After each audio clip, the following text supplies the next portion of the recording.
حدیثه که دا پیغمبر بیجی صلی الله علیه و سلم هر کسی که چیتا سردان نساخه کی یعنی ایشک نخوشی که هات برای بسرمان مجرد او بچید سراد دتن هکس پیده بید حتی مغرب 7,000 ملائکت دعا بود کن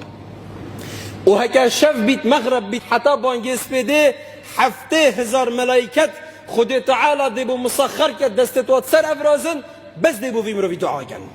اوه بس چه هکا بچید سر نساخه کی بدد فكيف وجا او بكار و شول و واجبات نساخي راد بيت و جاوه خود دته و بخدانت كت و خارنت دته و راد كت و دانيت بده اجريوي چنده مظن بيت و طريوات ديت دا پیغمبر بيجي صلى الله عليه وسلم الا رب العالمين دي قصرك البحشت بوافقت